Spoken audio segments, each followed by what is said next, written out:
Hey, what's going on? Welcome back to Joey's HR Lounge, a space where HR leaders think out loud.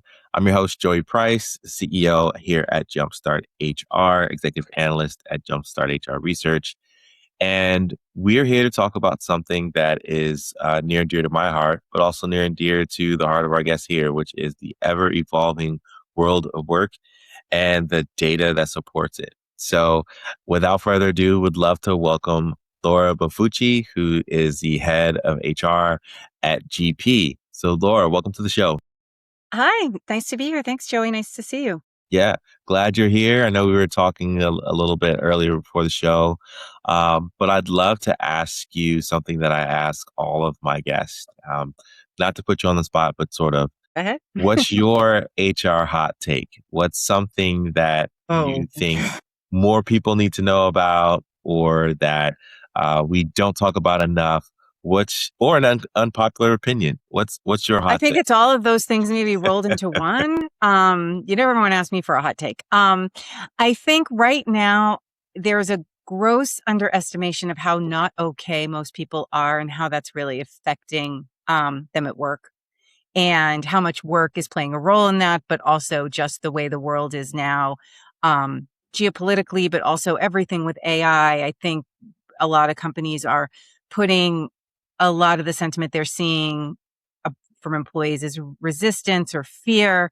And I think there's just a deep distrust that people have in companies, corporations, governments, institutions of all kinds. And all of this AI push is just making that worse. And people don't feel like they're being heard. People feel like they have to, and you literally have to question everything, single thing you see. Is it real? Because is it real? Is it AI? And that's a very disconcerting place to be. So I think that organizations need to be paying more attention to the fact that their workforce is probably not operating at its best because no one is really doing okay right now. Yeah, and I think that's a palpable hot take that you can feel on LinkedIn. You can feel it at conferences when I'm chatting with other HR leaders and I'm like, how are you really? And, we are being in a unique position where truly the future of the workforce is in our hands, but it comes with both a blessing and a burden of like, there are things that are being shaken up and there are a lot of transformation. You're no stranger to this, GP. You've got the World at Work report that is it's still new and fresh. Um, in that report, though, you paint a fascinating picture of how work is changing. And for our audience, I'd love for you to share maybe what's one finding that generally surprised you, and why do you think it matters for HR leaders in light of all of this transformation and trepidation that we're experiencing? I'm not sure, that it surprised me. I think I expected to see this, but I think it's one of the more important points. The report did show that there has been a power shift and, most companies kind of have the power when it comes to employment and the employment market right now. But employees are still keeping their options open despite that um, they're not hesitant to be out there looking for a job. Majority of people, 52% of employees globally are either actively searching or they're likely to within the next few months. And people are willing to move to other countries, looking to move to other countries. So I think that we're also underestimating the way people are evaluating, like, how do I want to be spending my time? What do I want to be doing? And is this working for me? And despite the economy and, feeling, it is more of an employer's market right now, they're not giving up the reins so easily. Yeah, yeah. Well, and the other thing too I wanted to talk about, it's about who holds the power in the job market. Because with folks looking to find a job, you said, well, not you, but the research, it said that 74% of employees and 59% of executives believe that companies now hold the power in the job market. And we've seen pendulums swing the many years that we've been in HR, but has this shift changed how organizations should think about attracting and retaining talent, or is there a risk of becoming too complacent? I think there's a risk of being a little too cavalier. I think after the pandemic, people did reevaluate their priorities. A lot of people were working from home and they realized they could do their jobs from home, and they found a much better way of integrating their lives and healthier ways of living as a result of that. Pendulums shift back and forth. Everyone was doing that. Now you're seeing a lot of return to office. I think that could backfire on people trying to find good talent. Um, In what way? What are your thoughts on that? well, if you've got a top candidate who prefers remote work and you're demanding that they're in the office, and there's another job that's allowing them to work remotely, they're going to work remotely. You're not going to get that talent. And it's I think that's where a lot of these return to office mandates are going to backfire on people, because your best talent is going to be able to go out there and find they're going to have more options. They're going to find remote work. I think jumping too far onto the AI bandwagon, and you're seeing it right now this week. At least 5 of the big ones have come out. All the ones that did, oh, we laid off thousands of people for AI, they're hiring them back. Now, some of that is because the way they messaged it being about AI, it wasn't about the jobs being replaced by AI. It was about them freeing up resources to pay for the infrastructure to support AI.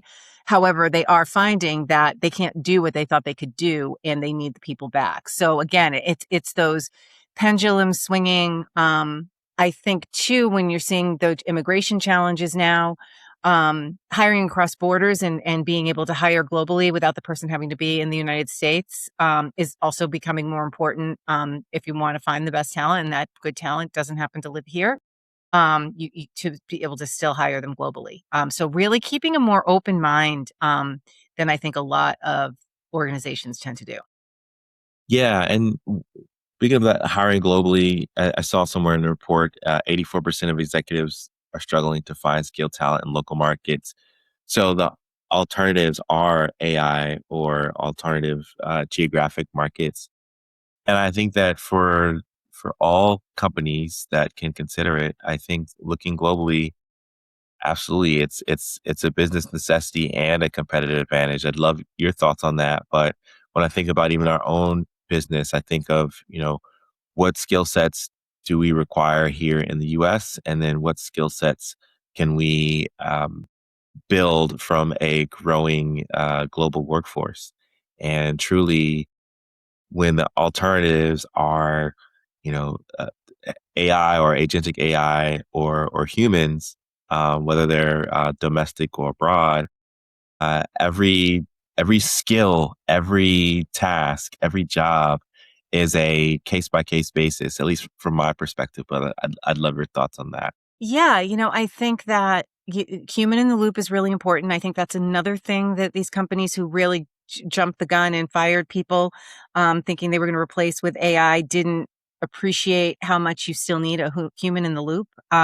You see stories about companies that built their own AI and encouraged everyone to use their internal AI, and they realized 3 months later that all of the revenue numbers that they'd been using out of the AI system for reporting were wrong. So, having people who have experience and discernment and judgment is really important. I think things like curiosity and just being learning agile, as long as you're tech savvy. And I think you can't exist in this world today without a baseline of tech savviness, because everything is tech at this point. I think it really boils down to, who has the learning agility to learn how to do the new things, because new things are coming out every day, and the curiosity to want to learn how to do it, and the judgment to know when what they're getting from AI is quality or not. Well, so that learning agility, how should organizations and hiring managers think about, when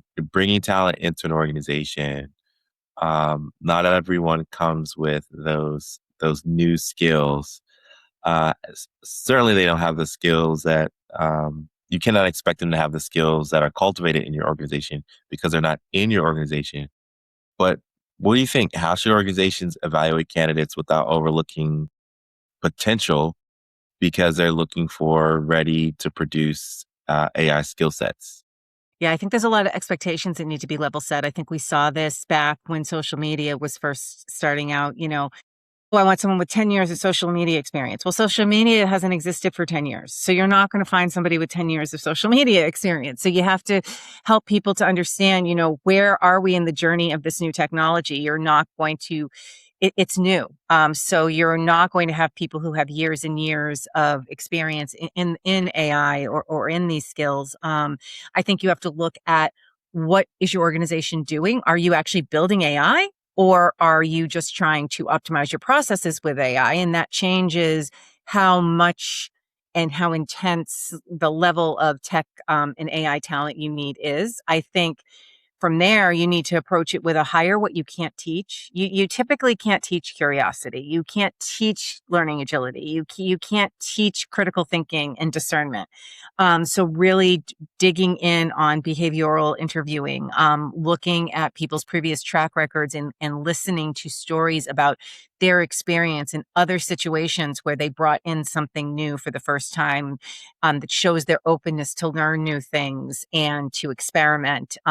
To be able to learn something and very quickly apply it back to their roles. Those are the types of things that I think in most organizations you need, because those are your people who are going to be willing to work with, say you bring in an AI builder to build some things to optimize your processes. Those are the people who are going to be able to work best with people like that and really have AI actually add value to your business. Yeah. And, the scary part from your research, at least scary to me, um, was the number that 31% of employees fear AI could replace them, and 26% worry their contributions will be undervalued if they use AI. The reason that's scary to me is because I've had those conversations with not only HR leaders, but professionals who are maybe more experienced and have more years of work under their belt. And that's the fear. They say, I learn AI because I'm worried it's going to take my job. Now, the, the function in the organization that has to wrestle with that call the hardest is HR. And what's your advice for HR leaders who have to build confidence around AI being integrated into a workforce when so many, almost a third of the workforce, fear that their job is going to be taken because or as a result of it? I think one of them is you can't be afraid to speak up and say the unpopular thing to leadership that may be in, what they're calling now, AI delusion, of thinking it's the be all and end all and going to replace everything. I think it's doing what you can to influence the rest of the organization and make sure that it's being adopted in the right way and that there's a strategy behind it and that work is being reimagined and that tools aren't just being slapped on top of existing processes. You really need to reimagine how work is getting done. And you need to involve the people who do that work. I think that's a big mistake a lot of companies make. They bring something in, they don't even ask the people who are involved in that workflow how it works. And I think you need to view AI as an enabler and a way to add value to the humans that you have. Free them up to be creative, to do all of the things that AI can't do, and to babysit the AI or, make sure that the AI is accurate and running and keeping that human in the loop. And you need to really walk the talk on that and really communicate strongly and loudly to employees that that is why you're doing this. You're not doing this as a way to replace them.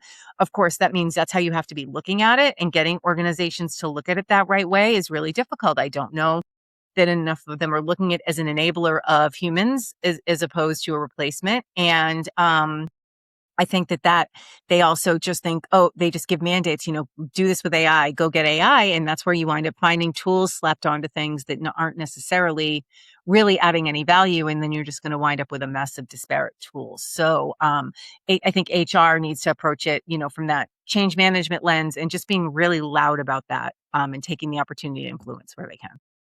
Yeah, I'm a big principles guy and values guy, and you nailed it. It really rises and falls on your change management process. How early are you including stakeholders? How open are you to their feedback and suggestions? Not only at the onset, but once things have been implemented. Because earlier this week, I was reading about how many AI tools are acquired and then just sit on the shelf because the proper change management hasn't taken place. And um, that's one of those things that companies get wrong. We have a framework, it's called the Bridge, on how to buy HR technology, and the B stands for starting with the business problem. And if you miss that, you do not set yourself up for success. And I think you nailed it right there. Yeah, They're not asking first, what problem are we trying to solve? yeah. They're like, oh, we just have to use AI. They don't know why. They don't know what value they're going to get out of it. They're just saying we have to do it. Yeah. A- AI is not the savior of your business. It is not a Having savior for a anything. clear understanding of your business problems and what tools and resources you need to accomplish those business problems, that's going to save your business. And that's people, that's technology. Of course, it's a mix of both. But you've got to start with, what are we trying to accomplish here and how can we do that? And not just, oh, our board is asking us to adopt Exactly. AI, and so we're going to go with the vendor that we've used all along, or the vendors that are being referred to us. Like, you really have to understand who's best suited to fit your business problem. And it is the boards, and it is the more senior leadership, and it is the roles and the people who are least connected to the actual work being done, who are coming out and giving these mandates of, you have to use it. And they don't understand the work itself. And that becomes inherently a problem. And then you have, I think that a lot of the things I've been seeing lately, people under the age of 35 absolutely hate AI. They, No way. the younger you are, the younger the generation, the least favorable they view AI, Yeah. which is really interesting. So what is that going to do as, as they get older, as time progresses with it? Because it is, when you take a step back and you think about it, this isn't like two guys in a garage who built a company and everyone thought the technology was super cool and they started using it. It was a bunch of billionaires who did this and said, you're using this, it's going to change everything and it's going to replace everyone. And we were all just like, okay, whatever you say. And it's kind of being thrust upon us in a way. And it's like, well, who's deciding that this is what we're doing? And the younger generations do not like that.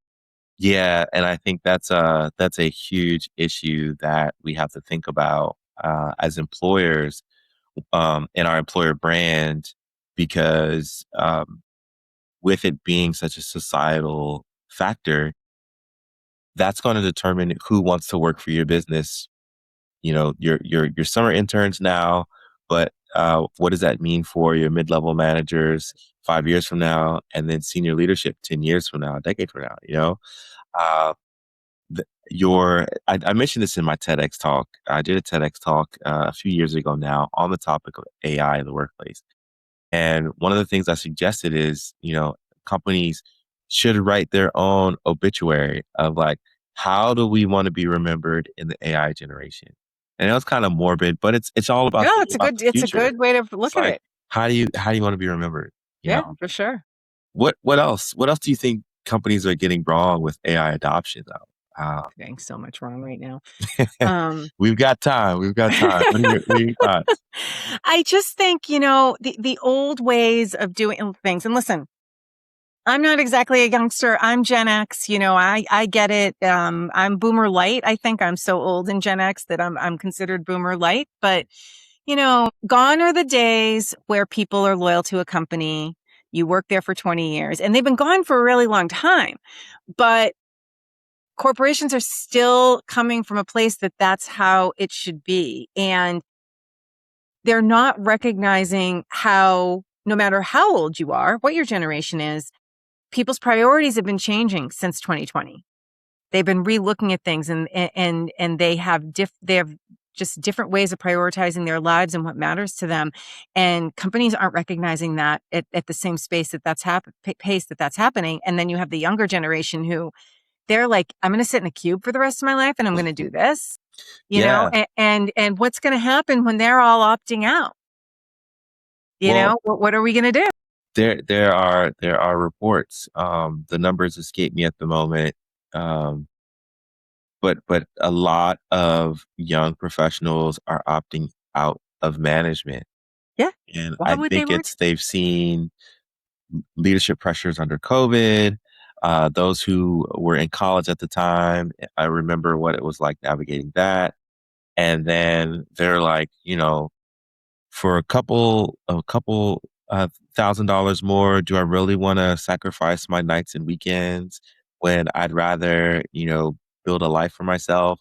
Um, the, we're coming up against a challenge that we can't necessarily blame AI for, but No, it's it's a more than contributing AI. It's way more factor. than AI. Yeah. And the organizational design brain that I have, I'm like, we've got a pretty important challenge ahead of us that we've got to corral, because if no one wants to lead a company, there are other factors that could Yeah.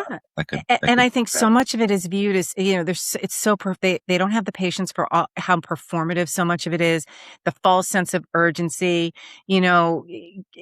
just all it, social media is what it is, but I think it's pretty good at giving you a sense of how people are actually feeling about things. And a couple of the little trends that I've seen that I see a lot of that I think is very telling.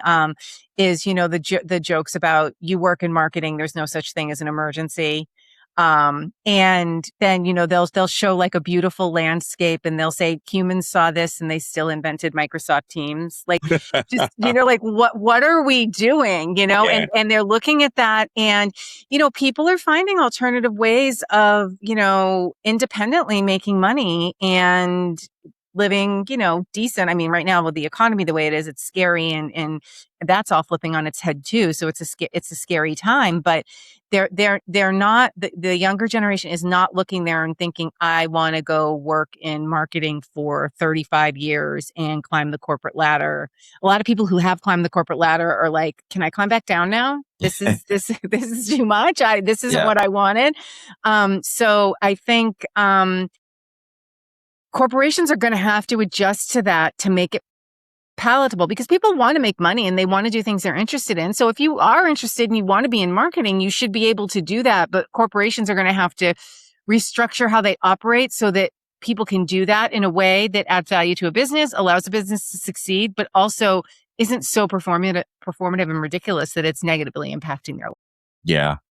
Yeah, we're in for an interesting road ahead, Laura, and I believe you'll help us solve it, and I'm I don't looking know about forward to that. I'm solving tired. it too. But if we had advice for an HR leader who is trying to balance all of this, right? And their CEO, their board is saying, "Hey, we need to realize AI value from the HR seat." What are some projects, initiatives that you could recommend in light of all this conversation that we're having now? What are some safe ways to start or to think about AI adoption? Is that in your L&D? Is that in your payroll? Is that in your benefits? What do you think HR leaders in that mid enterprise size employer should be thinking about if they haven't been thinking about it already? I think number one, you have to be brave, because you have to be willing to express the viewpoint of the people. And that's not necessarily going to align typically with a CEO and a board. You also have to start from a white space. You have to reimagine the work. If I was rebuilding this function today or rebuilding this process today with the tools I have today and what I'm likely going to have in 10 minutes because everything's moving so fast, how would I set this up?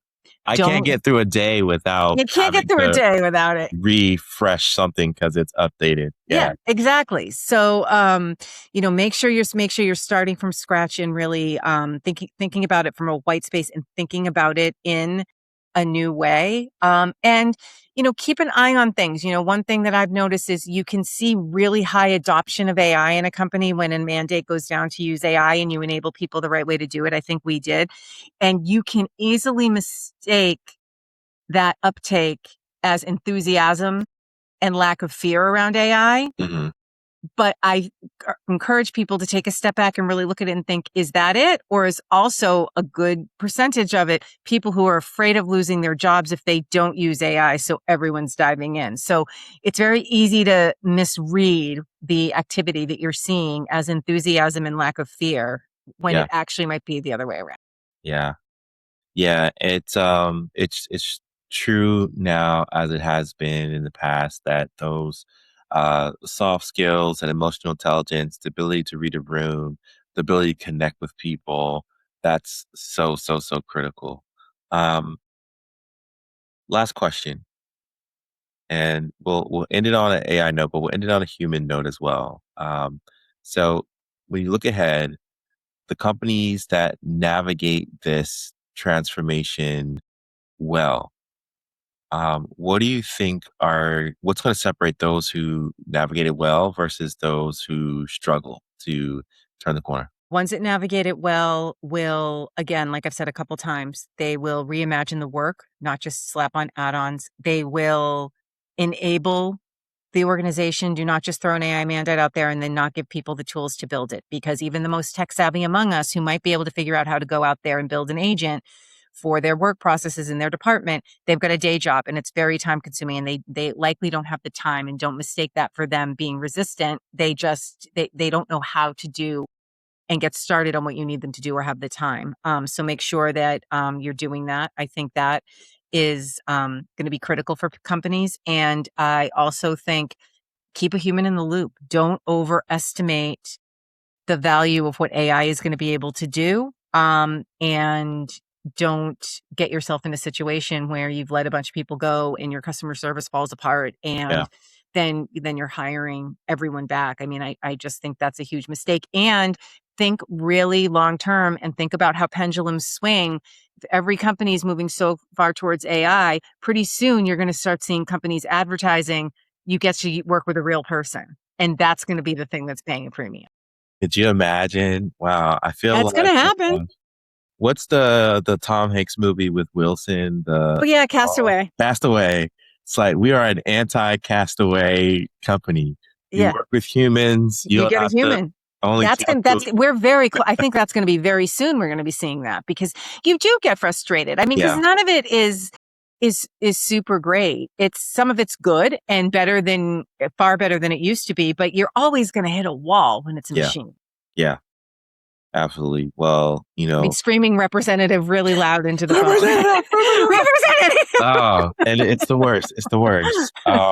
Well, Laura, this has been great. I think it's a good place to land the show here.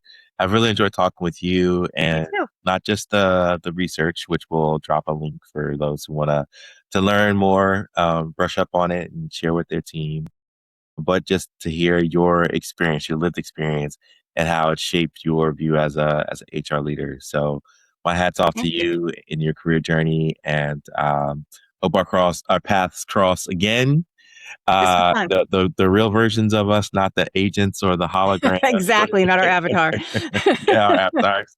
Um, how can people find you? And are there any links or I'm other? on LinkedIn. And that's the best place to find GP and to find me is on LinkedIn. Awesome. All right. Well, till next time, everybody. Thanks for tuning in. Thank you.